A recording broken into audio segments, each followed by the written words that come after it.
최근 높게 치솟는 분양가로 인해 자포자기한 심정으로 아예 청약통장을 해지하는 사람들이 늘어나고 있다는 뉴스 기사를 보았습니다. 제 주변 사람들을 보아도 청약통장이 무의미하다며 유지하는 게 맞냐, 해지하는 게 맞냐 고민을 하고 있습니다. 물가 상승으로 살기가 퍽퍽해지면서 청약통장에 납입하는 금액도 부담감으로 다가오는 것 같습니다. 실제 청약통장 이자율을 보더라도 최대 2.8%로 현저히 낮고 한번 납입하면 인출이 어렵기 때문에 이렇게 고민하고 있는 것 같습니다. 그럼 이 청약통장 어떻게 하는 게 합리적일까요? 사람들에게 이처럼 외면받고 있는 주택 청약통장이 확 바뀌었습니다. 이 내용들 알고 계시나요? 이 변경사항을 모르고 이전처럼 동일한 금액으로 무작정 청약통장에 납입하고 있다면 청약순위에 밀려서 내 집 마련 기회까지 멀어질 수 있습니다. 오늘은 주택청약통장 변경된 납입 인정 금액과 청년들의 주거 사다리 역할로 기대하고 있는 청년 드림 청약통장에 대해서 말씀드리겠습니다. 이를 통해서 청년들이 똑똑하게 돈을 모으고 내 집 마련 기회를 활용할 수 있게 모든 것을 이 영상에 담았습니다. 그럼 바로 시작하겠습니다. 내 집 마련 방법은 크게 두 가지가 있습니다. 첫 번째는 지어질 예정인 새 집을 청약을 통해서 미리 마련하는 방법과 이미 지어진 집을 구매하는 방법으로 나눠져 있습니다. 청약제도는 실제 당첨되기 어렵고 희망 고문이라는 이야기가 많습니다. 하지만 더 고통스러운 점은 분명히 당첨되는 사람이 있다는 것이죠. 나만 빼고요.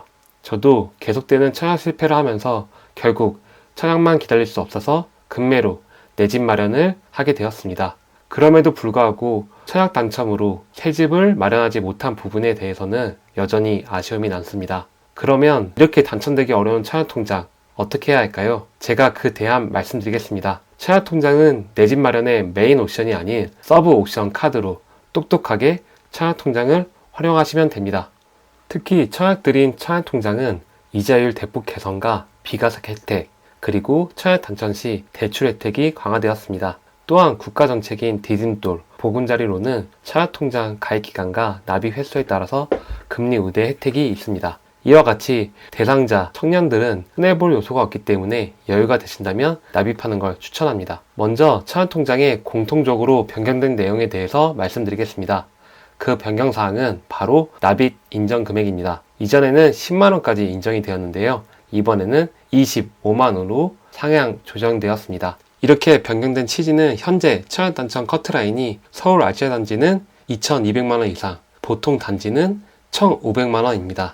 이 금액을 10만원씩 넣는다면 10년 이상 기간이 필요합니다. 하지만 상향된 금액에 25만원을 넣는다면 보다 빠르게 청약 당첨 커트라인에 도달할 수 있기 때문입니다. 또한 청약통장 세금 감면은 최대 300만원이므로 25만원으로 상향 조정하는 것이 세제 혜택도 있다는 점을 말하고 있습니다. 하지만 여기서 맹점이 있습니다. 현재 기준 커트라인에서는 저 당첨 금액이 맞지만 25만원으로 바뀌고 나서 모든 사람들이 10만원이 아닌 25만원을 납입하면 어떻게 될까요? 청약 당첨 커트라인은 올라가고 청약통장에 납입하는 돈만 올라가게 됩니다. 혹자는 주택청약통장으로 나라의 부족한 주택기금을 확보하는 게 아니냐는 말도 있습니다. 또한 10만원과 25만원 단순히 보기에는 큰 차이가 없다고 말할 수 있습니다. 하지만 사회초년생들에게는 부담감으로 다가올 수 있는 금액입니다. 그럼 우리는 어떻게 해야 할까요? 여윳돈이 있으시다면 무조건 25만원 납입을 통해서 보다 빠르게 청약 당첨 금액에 도달하는 전략이 필요합니다. 하지만 이제 청약도 돈이 있어야 유리해진다는 게 참 씁쓸합니다. 그럼 이제 청년드림 청약통장 혜택에 대해서 말씀드리겠습니다. 첫 번째는 기존 청약통장은 최대 2.8%의 이자율을 줬지만 청년드림 청약통장은 최대 4.5%까지 상향되었습니다. 또한 비과세 및 소득공제 혜택까지 있습니다. 물론 무조건 4.5% 이자를 주는 것은 아닙니다. 조건이 충족이 되어야 하며 변동금리이기 때문에 시기에 따라서 적용되는 금리는 달라집니다. 우대금리에 대해서 간단하게 정리하자면 기존 청약통장보다 1.7% 가산금리가 적용된다고 생각하시면 되겠습니다. 충족 조건으로는 청약통장 납입일이 2년 이상 지나야지만 가산금리 1.7%를 받을 수 있습니다. 또한 이 표에서 오해할 수 있는 부분에 대해서 짚어드리겠습니다. 10년 이후 2.8%라는 부분이 있는데요. 10년이 지나면 2.8%로 다 금리가 변경되니 10년 안에 청약 당첨이 안 되면 어떡하지? 이런 의구심이 들 수 있습니다. 쉽게 설명드리자면 10년 이내까지는 4.5%의 가상금리를 적용해서 이자를 쳐주지만 10년이 지난 시점부터는 그 이상의 납입한 금액에 대해서는 가상금리를 혜택받지 못한다고 생각하면 됩니다. 그러므로 10년 이후에 붙는 청약 금액은 큰 메리트가 없이 이자를 가져가게 된다는 점입니다. 이자율 외에도 청년드림 청약통장은 더 많은 혜택들이 있습니다. 무엇이 있을까요? 바로 대출입니다. 주택 청약 당첨되는 경우 청년주택 드림 대출과 연계되어 금리 최저 2.2%까지 받을 수 있습니다.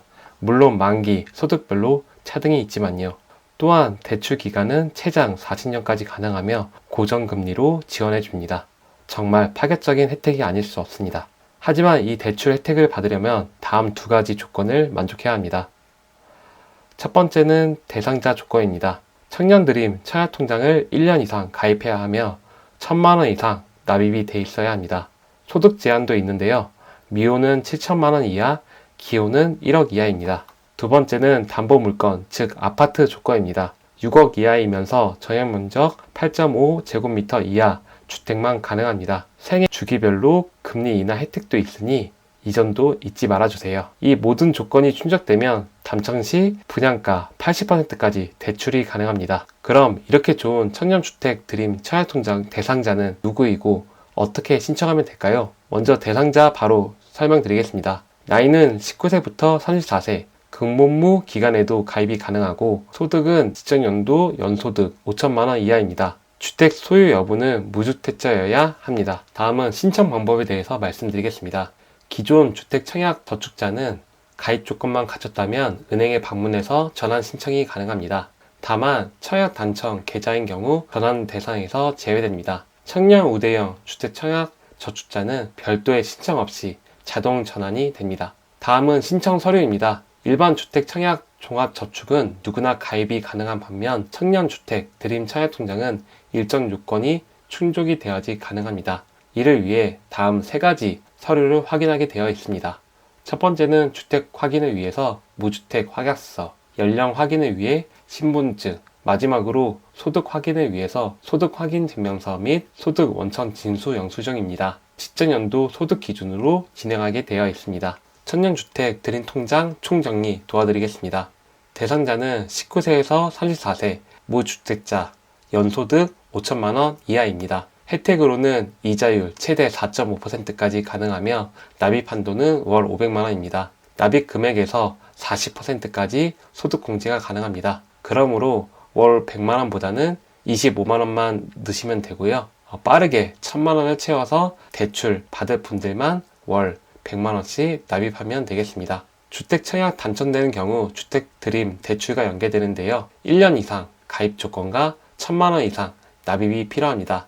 당첨 시 분양가 80%까지 대출이 가능하며 금리는 최저 2.2%까지 최장 40년 고정금리로 가능합니다. 담보물건 제한 조건으로는 아파트가 6억여야 하며 정형면적 85제곱미터 이하 주택만 가능합니다. 생애 주기별 금리 인하 혜택도 있으니 다음 참고해서 혜택 꼭 받아가길 바랍니다.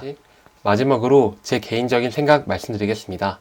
내 집 마련 자포자기 하지 마세요. 기회는 항상 열어두셨으면 좋겠습니다. 특히 청년들은 짧은 납입 기간과 금액으로 청약 당첨 쉽지 않는 게 현실입니다. 또한 높은 분양가로 지레 겁을 먹고 미리 청약 통장을 해지하시는 분들도 있는데요. 해지하지 마시고 꾸준히 납입해 보세요. 기회는 언제나 옵니다. 인구 감소로 인한 집값을 하락하든 아니면 본인 연봉 향상, 투자 성공, 사업 등으로 큰 돈을 벌 수도 있습니다. 인생은 어떻게 될지 모르기 때문입니다. 또한 청약 하나만 바라보기보다는 꾸준한 부동산 공부를 통해서 미래 성장 가치가 높은 지역에서 적정 가치까지, 가격까지 내려왔다면 준신축, 구축을 사는 것도 좋은 내 집 마련 방법입니다.